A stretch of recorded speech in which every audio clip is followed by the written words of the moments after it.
Hi guys, how are you? Welcome back to Kat's Kitchen.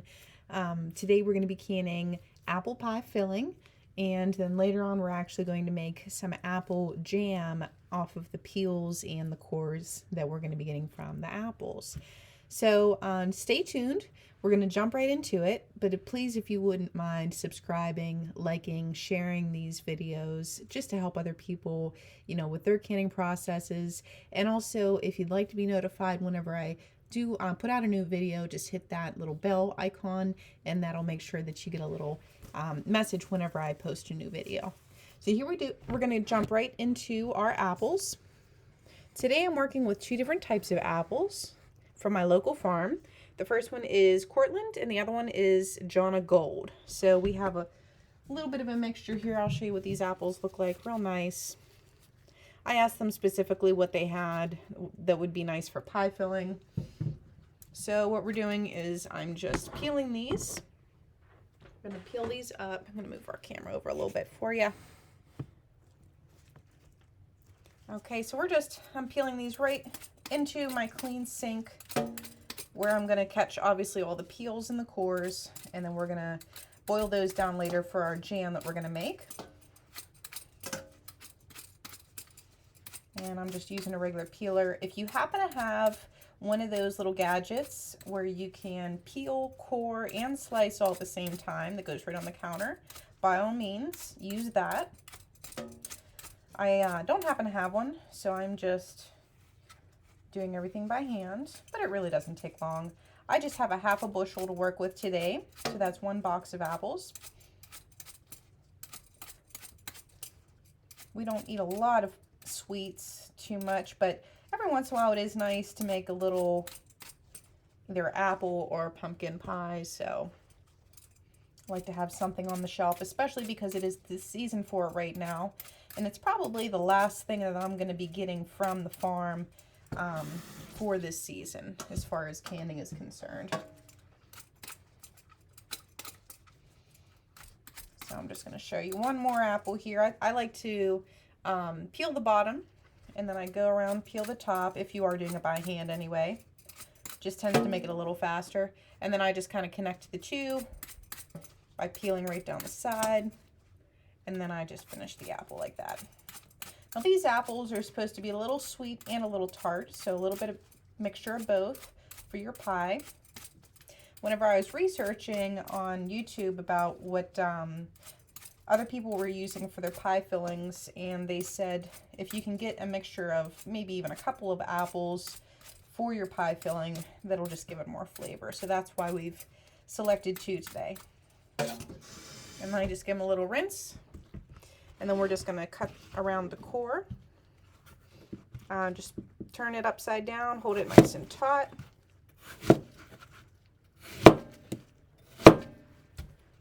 And then we're just going to cut it in like 1/4 inch thick pieces. You can cut it as big or as little as you want, whatever really you like for your pie filling. But this is about what I'm doing. They are going to cook down a little bit. And then I have a bowl here of lemon water. Just a little bit of lemon water. It'll help the apples from oxidizing. Just right in here. Then once my bowl gets filled up, we're going to be taking it over to the stove. I have a big stock pot over there where we're just putting the apples in. And then we are going to get the rest of the pie filling mix all incorporated in that pot.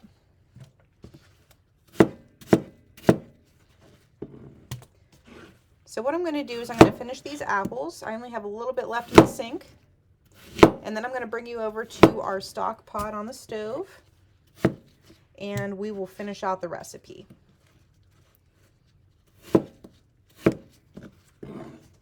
And then I will also show you which book I'm using for this recipe today whenever we get over to the rest of our recipe.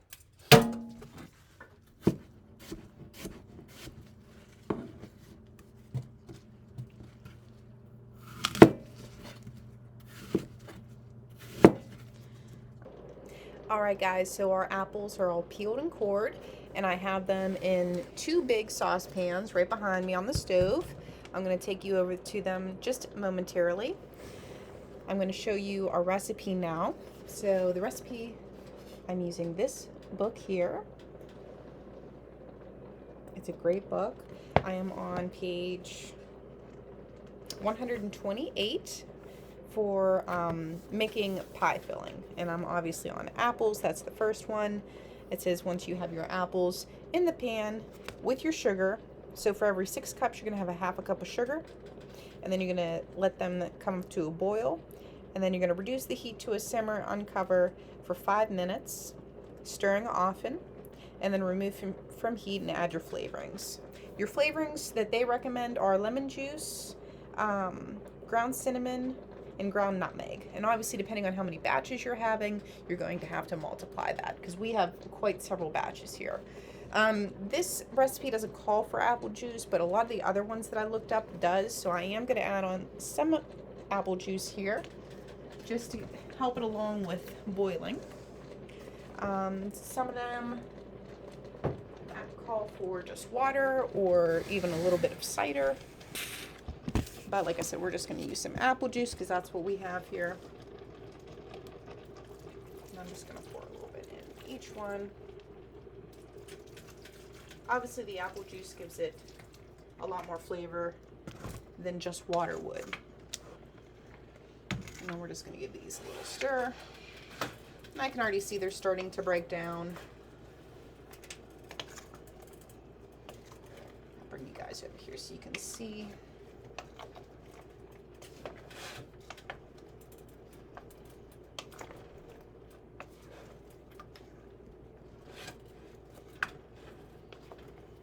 A good little mix. Now this apple pie filling, you can actually use it for multiple things. Like I said, whenever I can something, I like to be able to make multiple dishes or recipes with it. So obviously apple pies you can make. You can also make apple tarts, apple turnovers. You can also just do, you can do a flambe where you can pour maybe an apple liqueur or brandy over it, flambe it, and then you can do it a la mode with some ice cream on the side. That would be a really nice dessert. You can also do like an apple crumble, bake that in the oven. So there's a lot of different ways to use this apple pie filling once it's jarred and it's on your shelf. And it's nice to know there are different ways so that you don't get bored with the same thing over and over again. Okay, so now I'm going to show you what our pots look like here. Here's our big one. And then we have the little one back there. And they're just starting to bubble. So we are just going to continue keeping them at a simmer for about 5 minutes, and then we're going to add in our spices that I mentioned. You can also use pumpkin spice, because pumpkin spice, that's one of the videos that I was referencing it. They recommended it because a lot of the same ingredients that you would be using is in the pumpkin spice all in one. This pumpkin spice has cinnamon, ginger, nutmeg, allspice, and that's it. So just in case you wanted more of like an all-in-one, this is also a good alternative. So they are just about simmered, and I'm going to be putting in my lemon juice, and I have cinnamon and my pumpkin spice. And then I will bring you guys back to show you how we jar these up. Okay. All right, guys, here we are. I'm going to show you what our apples look like after I put the seasoning in them. They look really, really good. So like I said, I did the pumpkin spice, which has a little bit of nutmeg in it as well, and then the cinnamon, a little dash of salt in each pot, and then we obviously have the sugar in there and the apple juice. So I'm going to show you what that looks like. And those pots look absolutely delicious right now. And I actually tasted them just to make sure everything checked out. And honestly, they taste good enough to eat right now. Like if you just wanted to do that with a little bit of ice cream, I mean, they're fantastic. So that's what we want. So now we're here with our jars. I have 7 quart jars because that's what fits in my canner at once. And we are going to be just ladling in. They're all clean, of course. They are warm because our mixture is warm, so we want our jars to be warm as well. Okay, so we're just going to,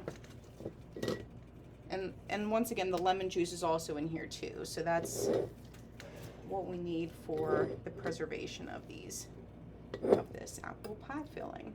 We're just going to ladle this in. And we're going to leave 1 inch headspace. This recipe actually calls for a 1/2 inch headspace at the top, but I'm going to stick to 1 inch headspace, which is the bottom of the lip here, the ring I always do, the threads. And the reason why I'm doing that as a little bit of a precaution is because I've heard from a lot of people that when you do apple pie filling, it actually, you get a lot of siphoning. So, and they say that's just the way it is, no matter who does it and whatnot. They say if you leave a little extra headspace, that'll help you from getting too much siphoning. So that's what we're going to do. Make sure we give it 1 inch headspace. And it's really pretty too, guys. So pretty. I'm actually going to get in here and take out a little bit. And then I have my canner in the background here, heating up, the tallest pot I have here. You can use a big pot if you want to. I'm just using my canner because it's the largest one I have to water bath can, but you can use any big pot that your jars will be able to be submerged with water in.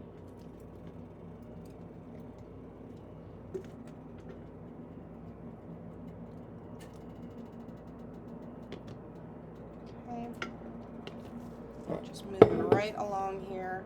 I want to show you a little close-up of how good this jar looks right now. That looks really yummy. Now, if this is not thick enough for you, there are some products out there now that you can add to your pie filling. It's called Shore Gel, and there's different. If you look them up, like pie filling gel for canning, you'll be able to find them. There are some approved gels out there for thickening up any pie filling that you're making. That way you don't have to thicken them up later on, but I actually don't mind thickening mine up a little bit later on. In the recipe in the ball book that I have, it calls for just whenever you're ready to open the jar, dump out 1/3 of the liquid, pour that liquid into a pot, and then mix a little bit of cornstarch in it, and then just dump the remaining of the jar mixture into the pot once you have it thicken up enough, and then just go ahead and add that all to your pie. So it's pretty simple to do it that way too. You know, if you just want to try it that way for the first time. I already had everything I need here on hand, so I didn't want to have to go out and buy another thing. So that's why we're doing it this way. And we'll see how many quarts I get out of this. This pot's almost empty now, so this will probably be the last quart. Maybe a little bit more. These apples smell so good though. Oh my gosh. So incredibly good.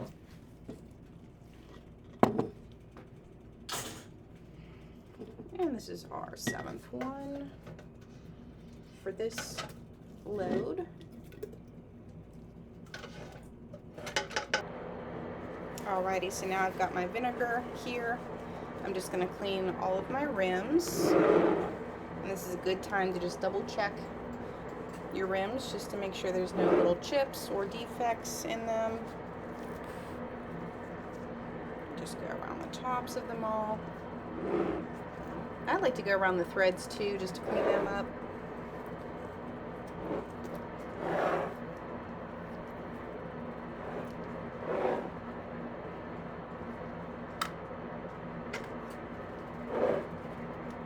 Last one here, looking good. Okay, so next are our lids.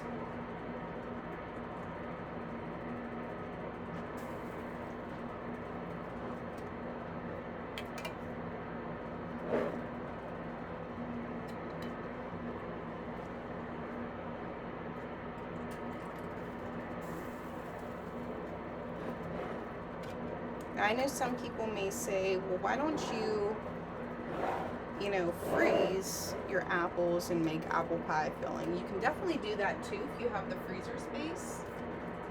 I unfortunately don't. Sorry about that noise in the background, guys. My washing machine is going and it's really, really spinning, so sorry about that. So anyway, as I was saying, if you have the freezer space, you can you're more than welcome to put basically where we had the apple pieces, once they were cored and peeled, you can just go ahead and freeze your apples just like that. In either a freezer container or some bags, whatever you like to do.